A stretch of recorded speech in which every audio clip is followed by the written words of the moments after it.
ನಮಸ್ಕಾರ ವೀಕ್ಷಕರೇ, ಇವತ್ತಿನ ಹೋಮ್ ರೆಮಿಡಿ ಕಾರ್ಯಕ್ರಮಕ್ಕೆ ಸ್ವಾಗತ. ನಾನು ಡಾಕ್ಟರ್ ಚೇತನ್ ಜಗ್ಲೂರ್. ಇವತ್ತಿನ ದಿನ ನಾವು ಕೆಮ್ಮಿನ ಬಗ್ಗೆ ಯಾವ ರೀತಿ ಮನೆಯಲ್ಲೇ ಔಷಧಿಗಳನ್ನ ಪ್ರಿಪೇರ್ ಮಾಡ್ಕೋಬೇಕು ಅಂತ ನೋಡೋಣ. ಮೊದಲನೇದಾಗಿ ಕೆಮ್ಮು ಅಂದರೆ ಏನು? ಕೆಮ್ಮು ಅಂದರೆ ನಾವು ಆಯುರ್ವೇದದಲ್ಲಿ ಹೇಳ್ತಾರೆ ಪಿನ್ನಕಾಂಶ ತುಲ್ಯ ಘೋಷಾಹ, ಅಂದರೆ ಕಂಚಿನ ಪಾತ್ರೆ ಒಡೆದ್ರೆ ಯಾವ ರೀತಿ ಸೌಂಡ್ ಬರುತ್ತೋ ಆ ರೀತಿ ಸೌಂಡ್ ಬರೋದಕ್ಕೆ ಕೆಮ್ಮು ಅಂತ ಹೇಳ್ತಾರೆ ಅಂತ. ಸೊ ಅದರಲ್ಲಿ ಎರಡು ಥರ ಕೆಮ್ಮಿರುತ್ತೆ.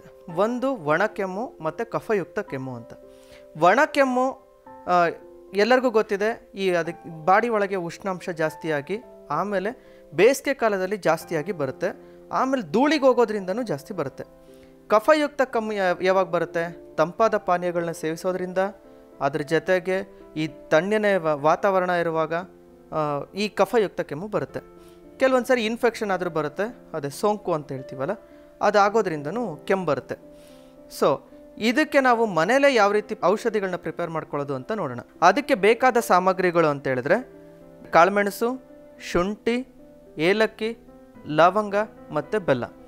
ಯಾವ ರೀತಿ ಪ್ರಿಪೇರ್ ಮಾಡಬೇಕು ಅಂತೇಳಿದ್ರೆ, ಒಂದು ಮಿಕ್ಸಿ ಜಾರ್ಗೆ ನಾವು ಒಂದು ಭಾಗದಷ್ಟು ಕಾಳುಮೆಣಸು, ಅದೇ ರೀತಿ ಒಂದು ಭಾಗದಷ್ಟು ಲವಂಗ ಮತ್ತು ಅರ್ಧ ಭಾಗದಷ್ಟು ಏಲಕ್ಕಿ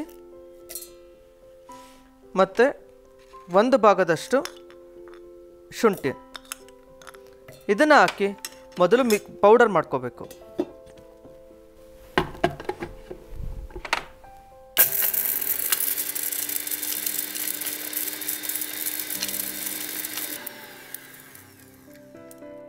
ಇದು ಪೌಡರ್ ಆದ ನಂತರ ಅದನ್ನು ಒಂದು ಬೌಲಲ್ಲಿ ಹಾಕ್ಕೋಬೇಕು.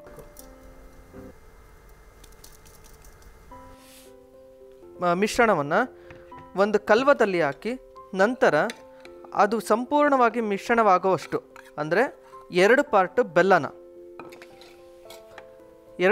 ಬೆಲ್ಲನ ನಾವು ಅದರೊಳಗೆ ಹಾಕ್ಕೋಬೇಕು. ಇದನ್ನು ಯಾವುದೇ ಕಾರಣಕ್ಕೂ ಈ ನೀರಲ್ಲಿ ಹಾಕಿ ಮಿಕ್ಸ್ ಮಾಡಿ ಇದನ್ನು ಮಾಡೋಕ್ಕೋದ್ರೆ ಫುಲ್ ಉಂಡೆ ಆಗುತ್ತೆ, ಅದು ಗಟ್ಟಿ ಬರಲ್ಲ. ಸೊ ಹಂಗಾಗಿ ಏನು ಮಾಡ್ಬೇಕಂತೇಳಿದ್ರೆ ಈ ಒಣ ಬೆಲ್ಲನೇ ತಗೊಂಡು ಚೆನ್ನಾಗಿ ಕುಟ್ಟಬೇಕು.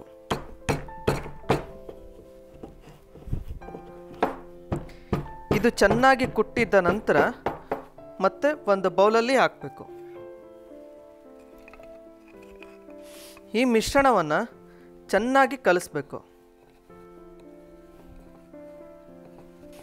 ಕಲಿಸಿದ ನಂತರ ಇದು ಮುದ್ದೆ ಥರ ಆಗುತ್ತೆ, ಚಟ್ನಿ ಥರ ಆಗುತ್ತೆ. ಇದು ಮುದ್ದೆ ಅಥವಾ ಚಟ್ನಿ ಆ ಥರ ಆಗುತ್ತೆ. ಅದು ಆದಮೇಲೆ ಇದನ್ನು ಸಣ್ಣ ಸಣ್ಣ ಗುಳಿಗೆ ಥರ ಮಾಡಬೇಕು.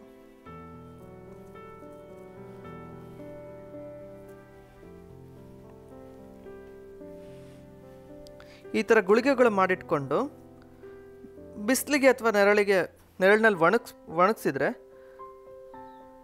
ಈ ಕಫಯುಕ್ತ ಕೆಮ್ಮಿಗೆ ಮನೆಮದ್ದು ರೆಡಿಯಾಗಿರುತ್ತೆ. ಪ್ರಿಯ ವೀಕ್ಷಕರೇ, ಈ ರೀತಿ ಮಾಡ್ಕೊಳ್ಳೋದ್ರಿಂದ ಕಫಯುಕ್ತ ಕೆಮ್ಮಿಗೆ ಮನೆಮದ್ದು ರೆಡಿಯಾಗಿದೆ. ಇದಕ್ಕೆ ನಾವು ಬೇಕಾದರೆ ಪಚ್ಕರ್ಪೂರನ ಹಾಕಿ ಪೌಡ್ರ್ ಮಾಡಿಕೊಂಡು ಈ ರೀತಿ ಮಾಡ್ಕೋಬೋದು. ಇದನ್ನು ಏನು ಮಾಡಬೇಕು ಅಂತೇಳಿದ್ರೆ, ಬಿಸಿಲು ಅಥವಾ ನೆರಳಿಗೆ ಒಣಗಿಸಿ ಅದನ್ನು ಒಂದು ಬಾಕ್ಸಲ್ಲಿ ಹಾಕಿಟ್ಕೊಂಡು ಯಾವಾಗ ಕೆಮ್ಮು ಬರುತ್ತೋ ಆವಾಗಲೂ ಕೂಡ ಯೂಸ್ ಮಾಡ್ಬೋದು.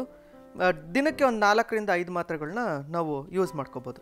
ಇದರಿಂದ 1 ಅಥವಾ 2 ದಿವಸದಲ್ಲಿ ಸಂಪೂರ್ಣವಾಗಿ ಕಫ ಎಲ್ಲ ಕರಗಿ ಹೊರಗಡೆ ಬರುತ್ತೆ, ಗಂಟ್ಲು ಫ್ರೀ ಆಗುತ್ತೆ, ಗಂಟ್ಲು ಕೆರೆತಾಗಿ ವಾಸಿ ಆಗುತ್ತೆ, ಅದ್ರ ಜೊತೆಗೆ ಕೆಮ್ಮು ಕೂಡ ನಿವಾರಣೆ ಆಗುತ್ತೆ. ನೋಡಿದ್ರಲ್ಲ ವೀಕ್ಷಕರೇ, ಇಂದಿನ ಹೋಮ್ ರೆಮಿಡಿ ಸಂಚಿಕೆಯಲ್ಲಿ ನಾವು ಕಫಯುಕ್ತ ಕೆಮ್ಮಿಗೆ ಯಾವ ರೀತಿ ಮನೆಯಲ್ಲೇ ಸಿಗ್ತಕ್ಕಂಥ ಪದಾರ್ಥಗಳಿಂದ ಔಷಧಿನ ಪ್ರಿಪೇರ್ ಮಾಡ್ಕೋಬೇಕು ಅಂತ ನೋಡಿದ್ವಿ.